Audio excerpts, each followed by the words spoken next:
Sir हर बार छोटी छोटी बात पे करके कांग्रेस पार्टी ने देश को आजाद कराया। सर सुखदेव, भगत सिंह, राजगुरु ये सब ने तो कुछ नहीं किया था शायद।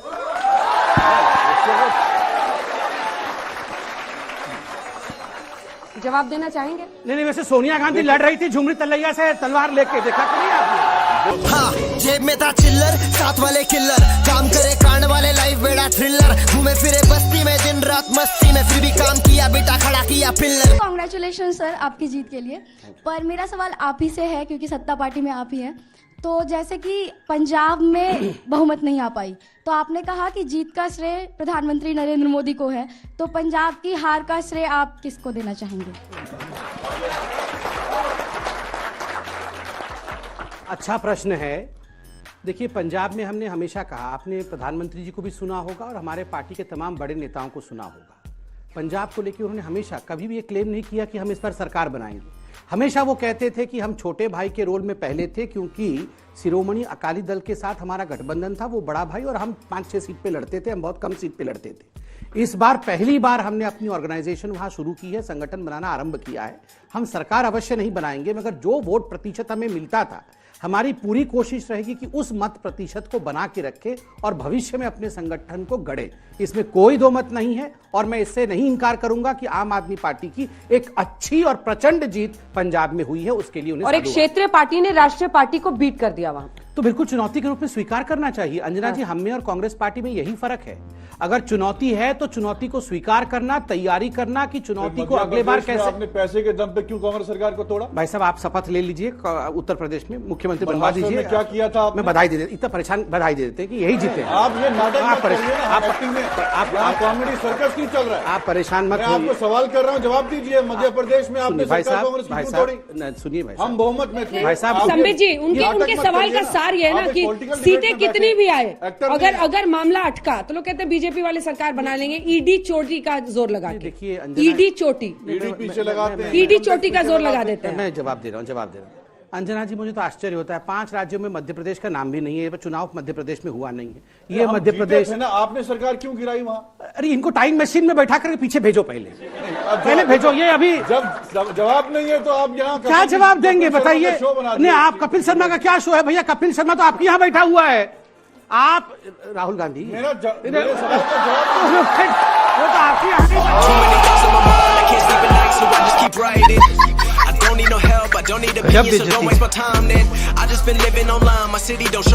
ले लीजिए, 5 राज्यों में 790 सीटें हैं विधानसभा की।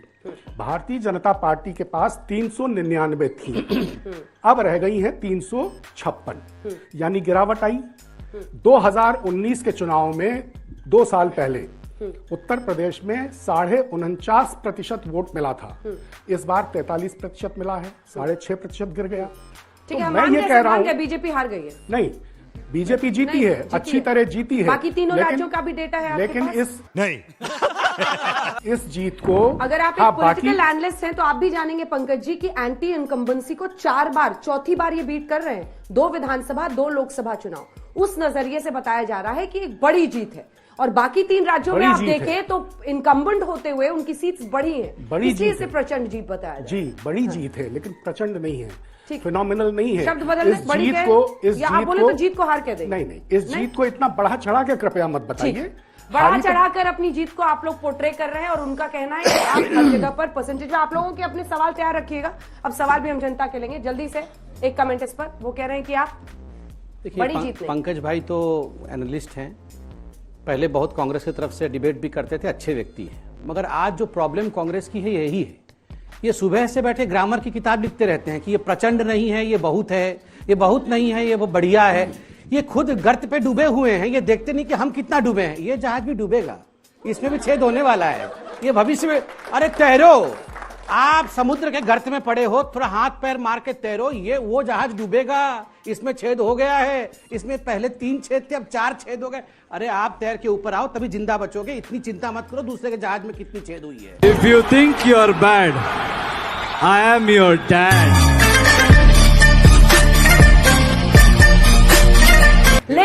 लेकिन सवाल यह है कि उनके पास नरेंद्र मोदी है, आपके पास एक परिवार है जो कहीं बोझ तो नहीं बन गया। ये मैं नहीं, कपिल सिब्बल बोल रहे हैं। जवाब दीजिए। देखिए, गिरते हैं शायद सवार ही मैदान जंग में। हार जीत चलती रहती है पॉलिटिक्स में। भाजपा ने किन मुद्दों पे चुनाव लड़ा, और अभी लोकतांत्रिक देश में जो मुद्दे इन्होंने हाईलाइट किए, हिंदू मुस्लिम, मंदिर मस्जिद और हिजाब, कभी कुछ, तो लोगों को मिसलीड किया। इन्होंने ये नहीं दिखाया लोगों को कि हमने 5 साल में क्या किया। भारत की जनता झूठ दिखाया ना, झूठ दिखाया। देखिए, राजस्थान में तो ये हारे, हमने हराया। मध्य प्रदेश में हमने हराया, छत्तीसगढ़ में हमने हराया। हार जीत चलती रहती है, लेकिन देश को तोड़ने की जो ताकत आप इस्तेमाल कर रहे हैं वो इस देश के लिए खतरा है। और कांग्रेस में डेमोक्रेसी है, हम यकीन रखते हैं। अगर किसी नेता ने बात रखी है, उनको हमने जो है बाहर नहीं किया, उनकी बात सुनी। CWC मीटिंग में सब नेताओं ने बात रखी, कहां गलतियां हुई हैं, और उन PCC प्रेसिडेंट्स को कहा गया कि आप रिजाइन करिए। कल से अधीर रंजन चौधरी और सब टूट पड़े कपिल सिब्बल पर। वन मैन शो नहीं, कपिल सिब्बल अगर पार्टी नेतृत्व पे परिवर्तन की बात कोई करता है तो इसको क्यों अनुशासनात्मक तरीके से गलत समझा जाता है? वो भी तो बेहतर ही चाहते हैं ना। कपिल सिब्बल भी तो पुराने नेता है ना कांग्रेस के। नहीं, वो कांग्रेस प्रेसिडेंट डिसाइड करेगी ना। उन्होंने तो बात उनकी सुनी, बीजेपी की भाषा। CWC में फैसला हुआ कि इलेक्शन होंगे, नेता चुनेंगे किस नेता को वो पसंद करते हैं। CWC में तो एक्सेप्ट किया गया ना। ऐसा नहीं है कि सिर्फ मोदी और अमित शाह ही पूरा देश चलाएंगे, पूरी पार्टी चलाएंगे। कांग्रेस में लोकतंत्र पे विश्वास किया जाता है, और आप देखेंगे हम मजबूती के साथ पहले भी लड़ रहे थे और अगले चुनाव में भी लड़ेंगे, लेकिन विकास की बुनियाद, जवाब उसके बाद त्यागी जी के, ना कि धर्म के बुनियाद। आप धर्म, हिंदू मुस्लिम की पॉलिटिक्स करते हैं। नहीं, पहले तो मुझे बताइए, ये राहुल गांधी जी का नाम लोकतंत्र कब से हो गया है? मतलब ये शुरू, हम लोकतंत्र बचाएंगे, हम लोकतंत्र पे विश्वास करते हैं, सब कुछ लोकतांत्रिक, मतलब ये क्या है? मतलब राहुल गांधी को किसी भी कीमत पे आगे बढ़ा के रखना है, चाहे गिरते हैं मैदान जंग। अरे गिरते गिरते गिरते समाप्त हो गए हो भैया।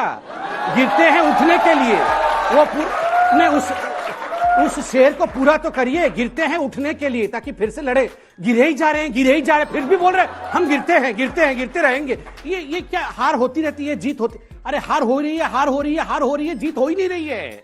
ये सब समझना पड़ेगा। और देखिए, ये हमारा काम नहीं है। ये ना तो अमित शाह जी का काम है, ना नड्डा जी का काम है, और मोदी जी का तो काम कतई नहीं है। ये एक स्ट्रांग कांग्रेस पार्टी का निर्माण वो करेंगे। अब हम करेंगे क्या इनके घर में निर्माण जाके? ये स्ट्रांग पार्टी कैसे होगी कांग्रेस पार्टी? और धर्म के नाम पे हम राजनीति करते हैं? कौन कह रहा है? कौन कह रहा है धर्म के नाम पे हम राजनीति करते हैं? मैं तो गर्व से कहता हूं, राम मंदिर बनवाया गया सुप्रीम कोर्ट के निर्देश के बाद। हमने सुप्रीम कोर्ट में तथ्यों को रखा, निर्देश के बाद राम मंदिर बना। आप मुझे पूरे उत्तर प्रदेश के चुनाव में दिखा दीजिए कितनी बार राम मंदिर के नाम पे हमने वोट मांगा है, जबकि हमें मांगना चाहिए था, मांग सकते थे। बिल्कुल गर्व से कहता हूं, राम मंदिर एक बहुत बड़ा धरोहर है इस देश का। मगर हमने टिकट भी दिया और मांगा भी वोट। कहां बिजली पहुंची है, कहां सड़क बनी है? हर चुनाव के भाषण को उठा के देखिए। हिजाब तो कर्नाटक का विषय था, उत्तर प्रदेश में कौन लेके आया? आपके नेताओं ने उत्तर प्रदेश में लाकर हिजाब के विषय को विषय बनाने की कोशिश की, फेल हुआ। और आज अंजना जी एक बड़ा विषय हो गया है। आपने, पता नहीं आप सबने सुना है कि नहीं, अशोक गहलोत जी से पूछा गया, आज तक के ही संवाददाता ने पूछा, आज रिपोर्टर ने पूछा कि अशोक गहलोत जी, प्रियंका वाड्रा जी का तो बड़ा अच्छा परफॉर्मेंस रहा या खराब परफॉर्मेंस रहा? बोले बहुत अच्छा परफॉर्मेंस रहा है। 403 सीट में कांग्रेस पार्टी उम्मीदवार खोज पाई, ये अपने आप में कितनी बड़ी उपलब्धि है प्रियंका वाड्रा जी की। खत्म, bye bye, tata, goodbye, गया।